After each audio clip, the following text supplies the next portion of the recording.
What up, Cavs Nation? I'm your host, Ethan Sands, and this is another episode of the Wine and Gold Talk podcast. I'm joined by your favorite beat reporter, Chris Fedor. Chris, is there enough snow near you to take Elliot outside in it yet? Yeah, we actually walked around in the snow earlier today, and he was making little footprints. It was so cute. It's so funny, Ethan, because last year he got his first snow experience, and he wanted nothing to do with it. Like, he didn't want to be outside. He didn't want to touch it. And this year, now that he's 2 and he's more active and he's more engaging with people, he loves being outside in the snow. He rolls around in it. He picks it up. He tries to build snowballs to throw at people. So yeah, when it snows, I think he might be the only person in the city that's actually happy about it. Man, gonna have to tell him he's not a Southern boy. I'm glad he's gonna be used to dealing with this when he's older. He's gonna be the snowball king. Yeah, right. Well, Chris, in yesterday's episode, we got caught up in everything that happened in and surrounding the Cavs' win over the Bulls that I forgot to ask our subtexters for their questions for a Hey Chris episode. So I know these usually come out on Tuesday, but have no fear. Chris is here, and we are going to get into your questions right now. So the first one is, this subtexter said, I keep hearing rumors about the Cavs still being interested in Royce ONeal.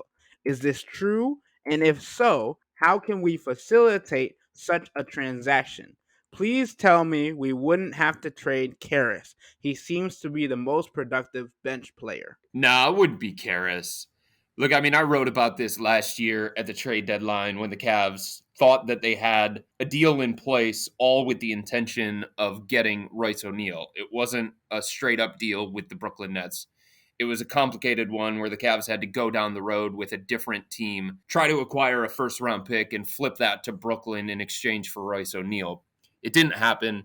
Brooklyn hung on to Royce. They wanted to keep him. They like his contract. They like his veteran experience.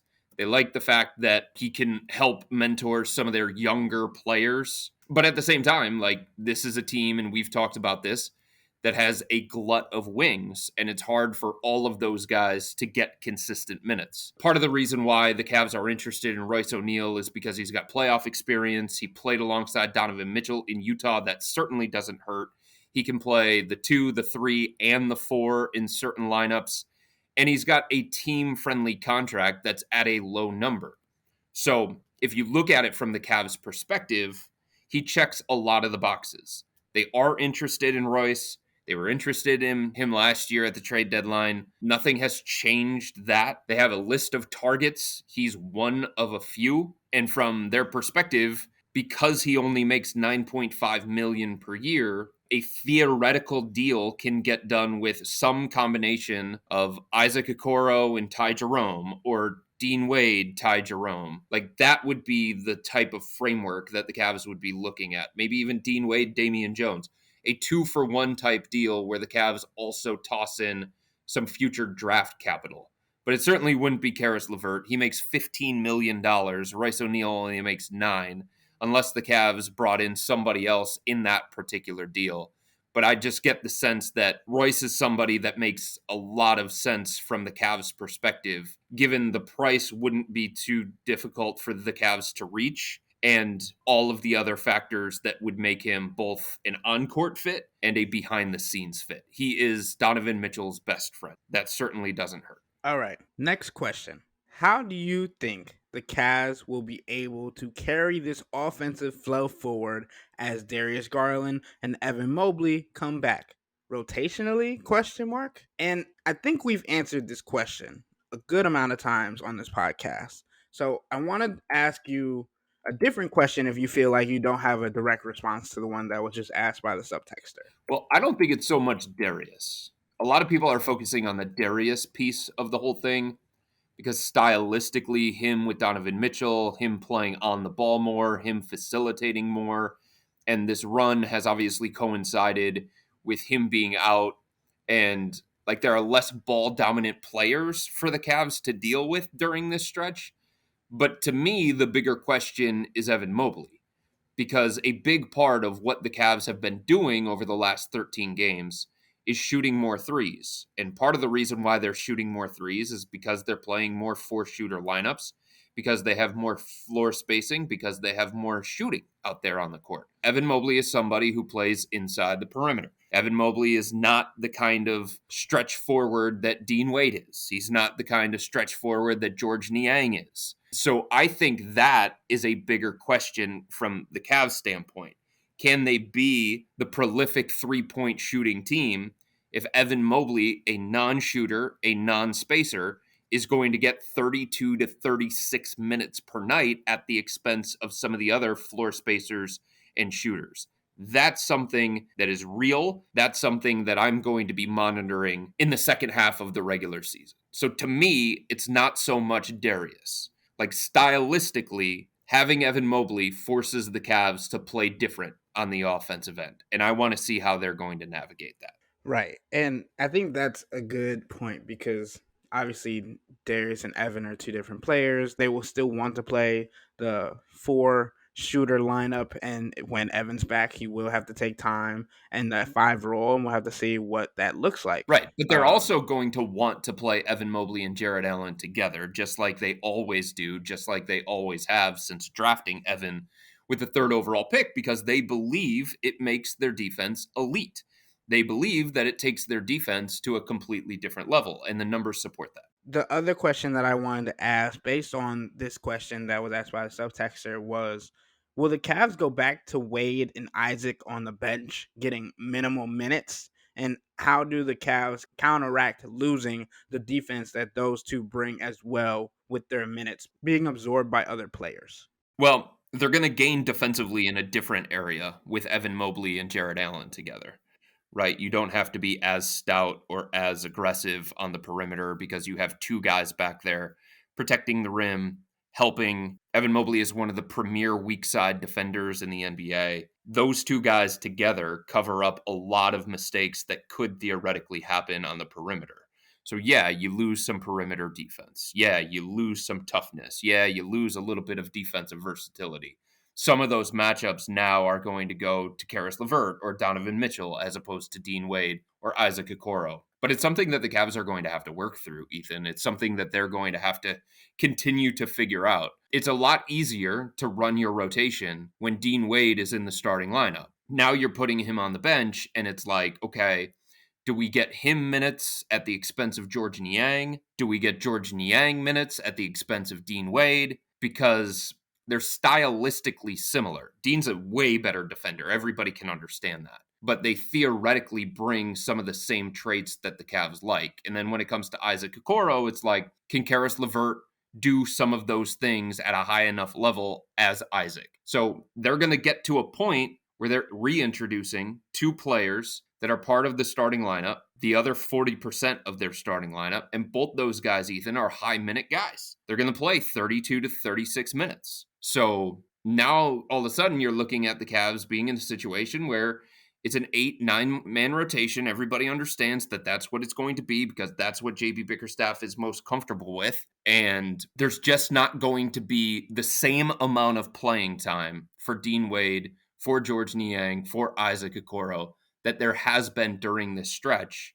And it's just those guys are going to have to understand that that's part of their role. The other thing is, part of the reason why there are a lot of people around the NBA that think the Cavs are going to be aggressive at the trade deadline. And by aggressive, I don't mean that they're going to shake up their roster completely, but take some of their depth that they have, some of the logjam that they have at certain positions, and try and take two of those guys and flip them to another team for one.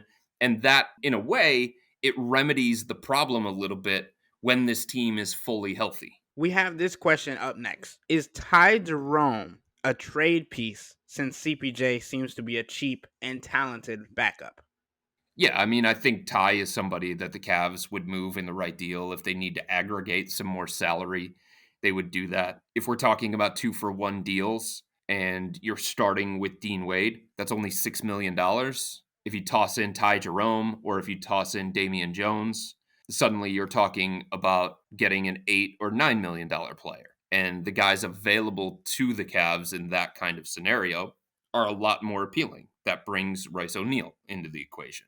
if you use Isaac Okoro instead of Dean Wade and you toss in one of those two guys, Damian Jones, Tai Jerome, that brings somebody like Dorian Finney-Smith into the equation. So look, the Cavs signed Tai Jerome for a reason. Kobe Altman has had his eyes on Tai Jerome for years. Tai is very close to Donovan Mitchell. They grew up playing basketball together in New York, and the Cavs thought that there was a role for Tai. They like his size, they like his three-point shooting, they like his basketball IQ, they like his ability to run an offense. JB Bickerstaff raved about Tai during training camp, said, hey, it's going to be hard to keep him off the floor because there are a lot of good things that he does. This injury has taken him off the floor. He hasn't played since the second game of the regular season. So the Cavs aren't looking at it saying, oh, we got to get rid of Tai Jerome. If they don't trade him, they don't trade him. And he's got another year on his contract because he signed a multi-year deal because the Cavs wanted to make that kind of investment in him.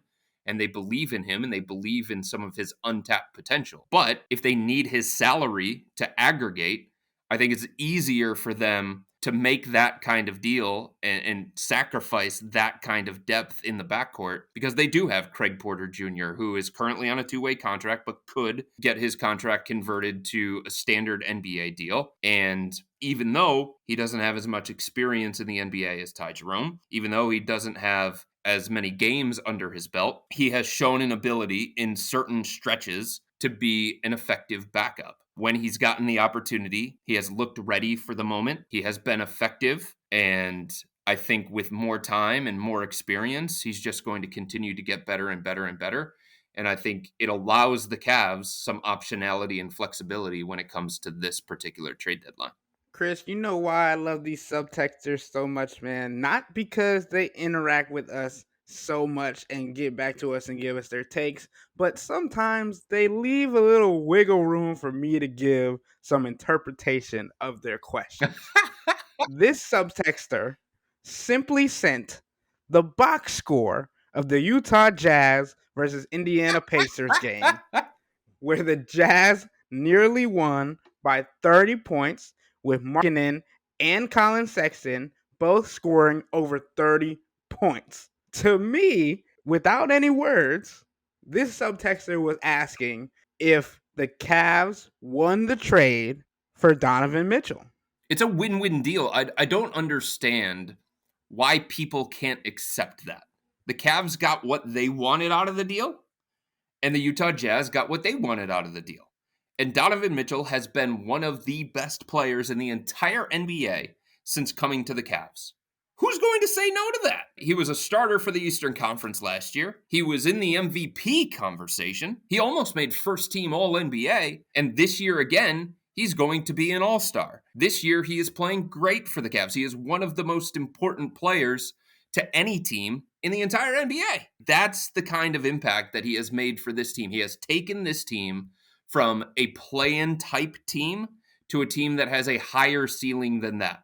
We're talking about the Cavs. Last year, they were the 4th seed in the Eastern Conference. They had home court advantage. This year, we're once again talking about them as a second-tier team in the Eastern Conference behind Boston, Milwaukee, and Philadelphia. That's a great place to be. And I got news for you, Ethan. If they didn't have Donovan Mitchell, if they still had Colin Sexton, Lauri Markkanen, and Ochai Agbaji, the Cavs aren't a second-tier team in the Eastern Conference. They're a team that is fighting to avoid the play-in tournament. They're a team like the Orlando Magic. You know what I'm saying?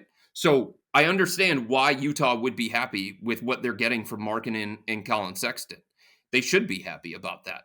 But the Cavs are thrilled with what they have gotten from Donovan Mitchell. Their ceiling is higher with somebody like that.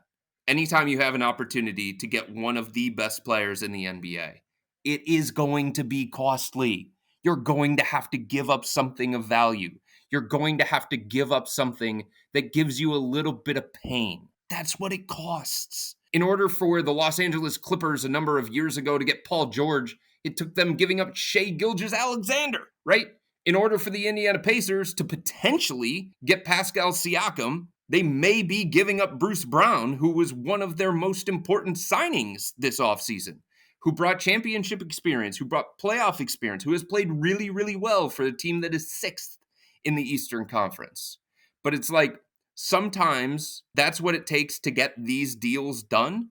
And sometimes both teams can benefit and get what they wanted out of the deal. And I think in this case, both teams have gotten what they wanted out of the deal. And the Cavs are not having any kind of sleepless night because Lauri Markkanen's playing well and Colin Sexton's playing well for the Utah Jazz. Because at the end of the day, they've got Donovan Mitchell. And Chris, last but not least, we mentioned Darius Garland earlier tonight, but this question is, what are your thoughts on Darius as an off-ball player? Because the national narrative seems to be that he needs the ball a lot to be effective, and that's why him and Donovan don't work, quote unquote, together. But I've always thought he thrived off ball with other creators like Ricky Rubio before Ricky's injury. What's your take on this, Chris? I just don't understand, Ethan, where this narrative comes from that Donovan and Darius don't work together. Who is saying that? Where is that coming from? Fans that see Donovan Mitchell score 71 points without Darius Garland, Darius Garland had to pick up the slack when Donovan's hurt. Do I have to do this again? I feel like I always do this.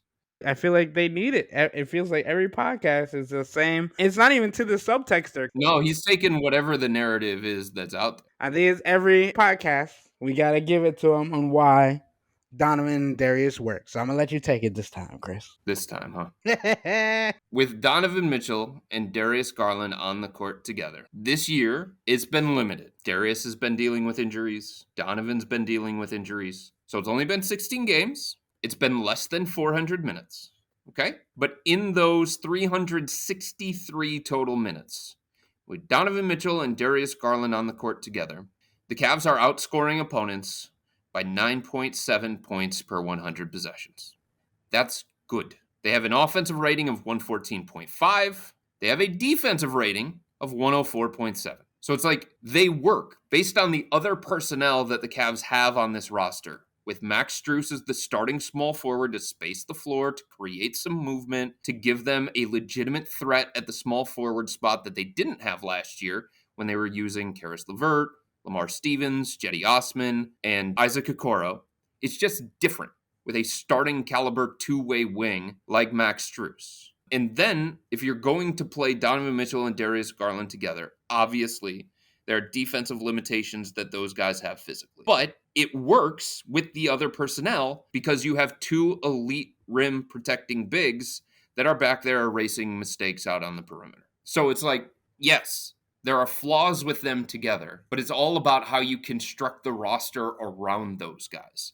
And if it's going to work in a situation with two undersized guards on the defensive end of the floor, this is the situation where it's going to work. It could probably work in Minnesota too, because they've got Jaden McDaniels and they've got Rudy Gobert, and Karl Anthony Towns has played better on the defensive end of the floor. But like this situation with Evan Mobley and Jared Allen, it can work, and the numbers support that. And if we go back to last year, Donovan Mitchell and Darius Garland, once again, it worked. They had a great net rating together with both those guys on the floor. So I don't know how else to explain like their level of effectiveness. Are there times throughout the course of the game or throughout the course of a season where there are stylistic conflicts because they both thrive in the pick and roll, because they both need the ball in their hands, because they're both high volume scorers? Yeah, sure. There are times, but like the moments of wonkiness, that's not the norm. Like the norm is with both those guys on the court together, the Cavs are an elite basketball team. I think they just need more time together to continue to work through some things, to continue to get comfortable, especially in this new stylistic system. And there's no reason why Darius, being the shooter that he is, and being as capable as he is off the ball, running off of screens, creating havoc, studying Steph Curry tape and stuff like that, like, there's no reason why he can't be better and better and better in that particular role when he gets more reps and more experience in that particular role. All right, Chris, we're going to take a break. But when we come back, we're going to discuss the potential trade with the Indiana Pacers, Toronto Raptors, and Pascal Siakam. But before then, become a Cavs insider and interact with Chris and I by subscribing to Subtext. Sign up for a 14-day free trial or visit cleveland.com/Cavs and click on the blue bar at the top of the page. If you don't like it, That's fine. All you have to do is text the word stop. It's easy, but we can tell you that the people who sign up stick around because this is the best way to get insider coverage on the Cavs from myself and Chris. This isn't just our podcast, it's your podcast. And the only way to have your voice heard is through subtext. We'll be right back.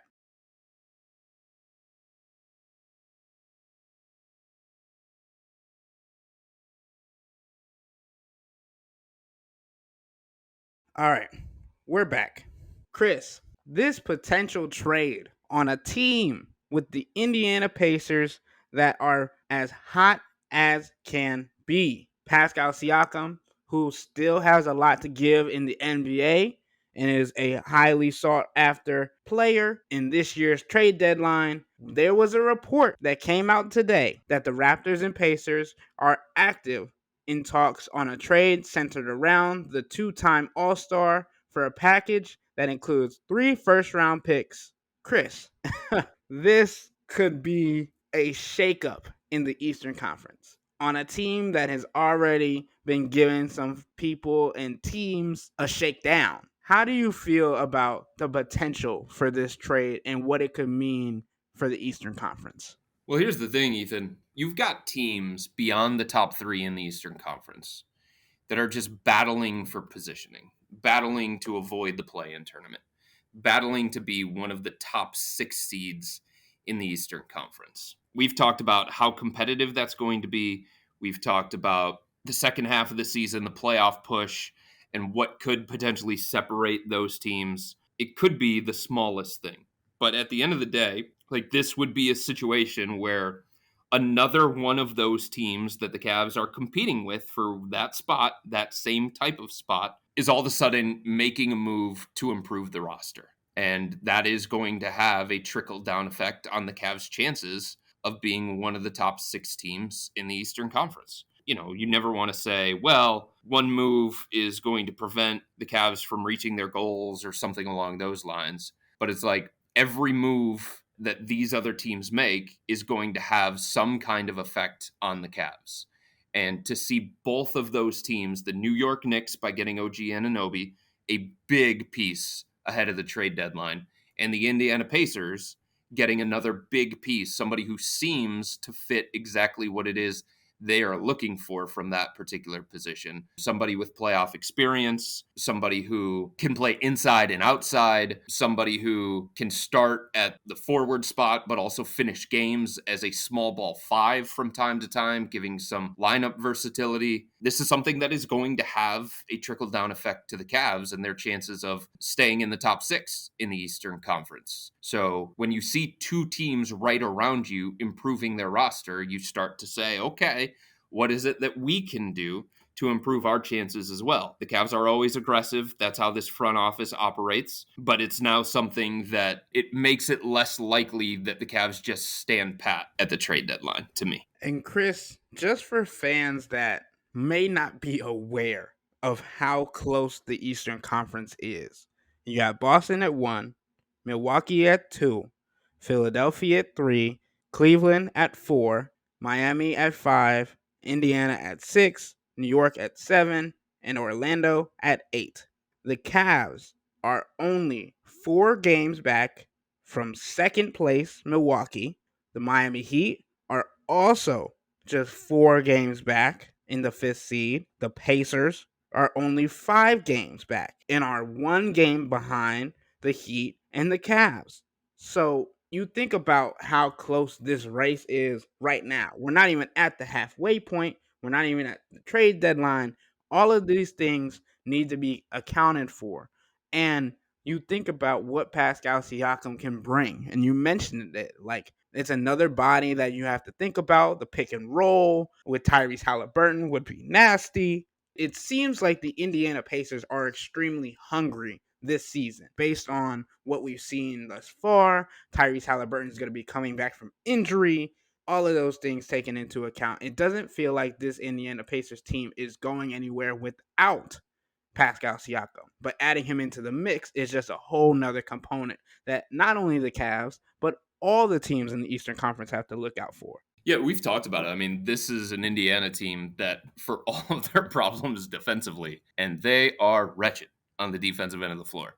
It's a historically great offense when Tyrese Halliburton is healthy.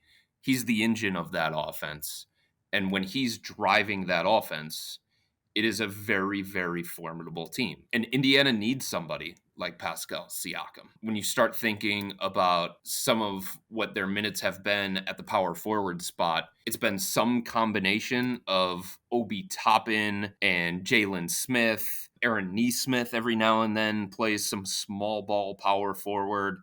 I guess they could mix in Isaiah Jackson as well. Pascal Siakam is an all-star caliber player that would fit in around those guys. And the other thing is, like, Pascal doesn't have to be the guy.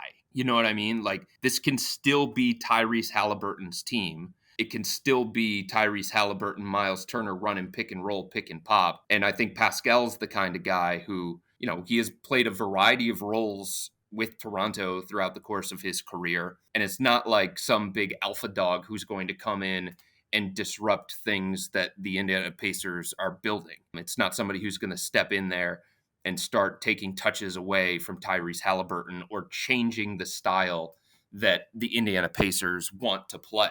I think he would be a good fit behind the scenes. I think he would be a good fit on the court. And it just gives Indiana another weapon with big game experience, another outlet for scoring, and a little bit more reliability, certainly, than what they've been using at the power forward spot. Like, it is no secret that the Pacers have been trying to make this kind of move since last year, basically. They feel like they have the assets, they feel like they have the young talent that other teams are going to be attracted to. And, if you make a list of the quote unquote available players at the trade deadline, Pascal Siakam is probably one of the top 5 most coveted. He's also a Cavs killer, by the way. That's something to take into account here. Since LeBron James left the Cavs, Pascal Siakam has just tormented them. I think every single game that he has played against the Cavs since LeBron James left, even a stretch that kind of coincides with the Cavs rebuilding, but also recently as well. Like, I think he's had one game of single digit scoring night against the Cavs post LeBron. So he's somebody who the Cavs have had problems with. Maybe that's a little bit different in a 7-game series with Evan Mobley if they hang on to Dean Wade, but it's a big pickup for the Pacers if it happens. Listen, these numbers are insane. That's what I'm saying. So Pascal Siakam against the Cavs. In his last game against the Cavs, he had 36 points on January 1st.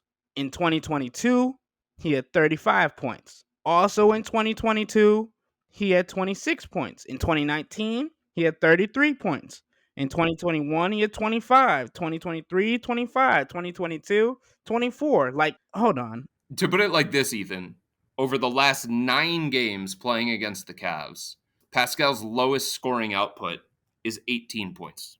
And mixed in there are some 20-point nights, high 20s, and even into the 30s. Like, stylistically, he's been problematic for the Cavs. The only time in the last 4 years that he's had under 10 points scoring was in 2021 against the Cavs. Everything else has been 10 points and above, and the lowest he's had outside of that game in March 21st, 2021 against the Cavs is 18 points. And he had that twice, and everything else is like 23 and above. It is wow. I didn't know he was a Cavs killer, but that makes this even worse. Yeah, for them. There's no doubt about it. I mean, if you're a team like Indiana, right? Obviously, you're trying to find guys that can help you in matchups with the Milwaukee Bucks, the Boston Celtics, the 76ers, the Cavs, the Heat, the Pacers. Pascal's the kind of guy that can hang against, as best he can, against Jason Tatum and Jaylen Brown. And it just makes them a more complete team. Tobias Harris, even stylistically. Yeah, and that doesn't even talk about the team that the Cavs have to match up against on Wednesday. We've talked about Cleveland having a fairly easy last 12 games, and on Wednesday, they'll have a tougher test. Do you think this is a good sign of how large or small the gap is between the Milwaukee Bucks and the Cleveland Cavaliers? No, I mean, I don't think this is really a barometer type game. I don't think this is a measuring stick type game. there's more appeal to it. I think there's going to be more intensity inside Rocket Mortgage Fieldhouse as a nationally televised game. It's two teams in the East that consider themselves contenders. But this version of the Cavs, it doesn't really give you a true gauge of who they are and what they can be because they're missing 40% of their expected starting lineup. So, yeah, I mean, there's part of me that is going to be looking at this game and is going to be interested to see how this version of the Cavs playing this style will match up against the Bucks. But I want to see these teams play against each other at full strength before I really start making some kind of determination about how they match up or trying to project how they would match up in a 7-game series. And for those who don't know, the Cavs play the Bucks 3 times before January is over.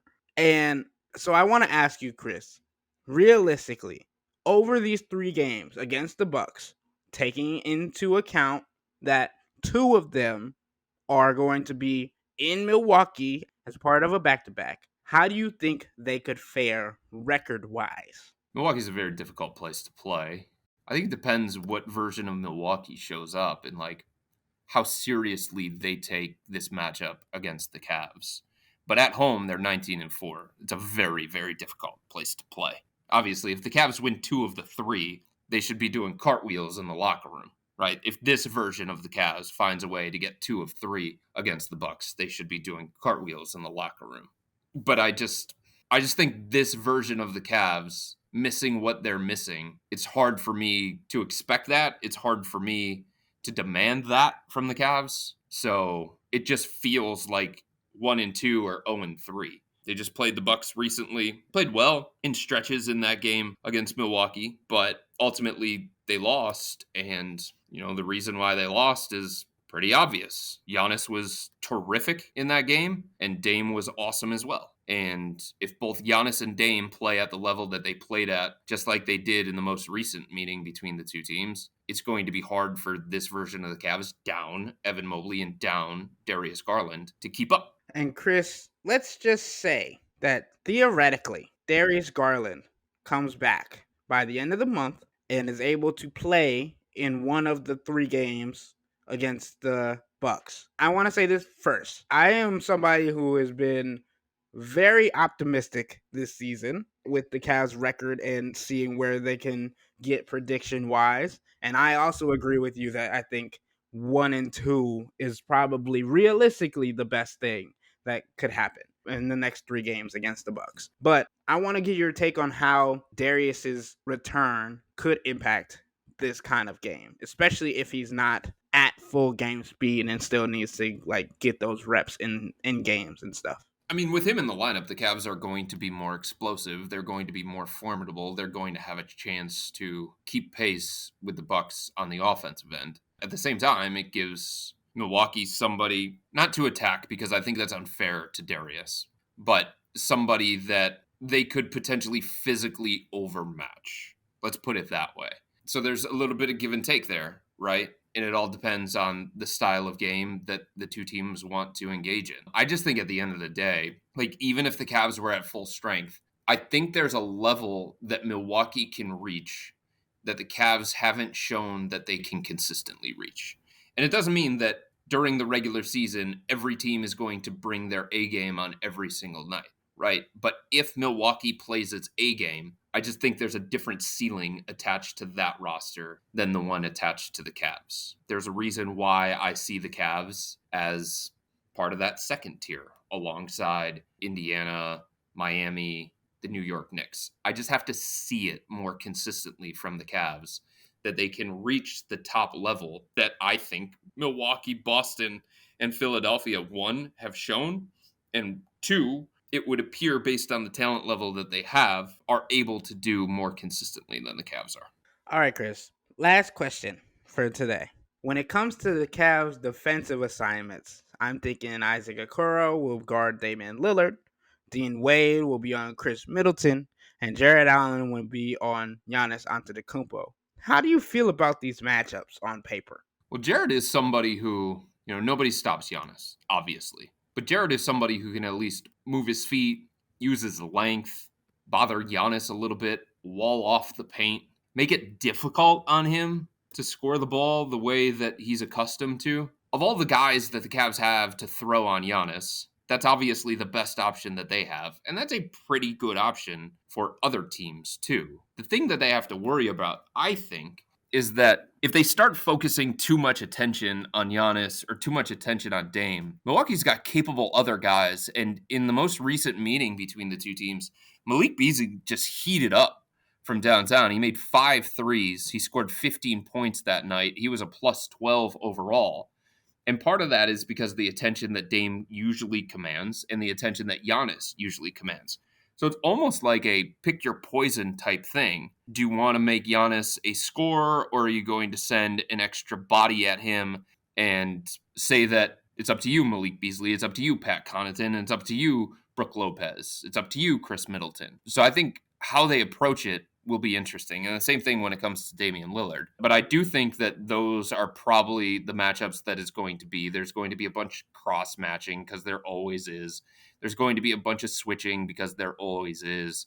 But like from a personnel standpoint, I think the Cavs have guys that can at the very least bother Milwaukee's 2 stars and make it difficult on them to score as efficiently as what they're used to and what they're capable of. All right, Chris, we got into a lot today, but that'll wrap up today's episode of the Wine and Gold Talk podcast. But remember to become a Cavs insider and interact with Chris and I by subscribing to Subtext. Sign up for a 14-day free trial or visit cleveland.com/Cavs and click on the blue bar at the top of the page. If you don't like it, that's fine. All you have to do is text the word STOP.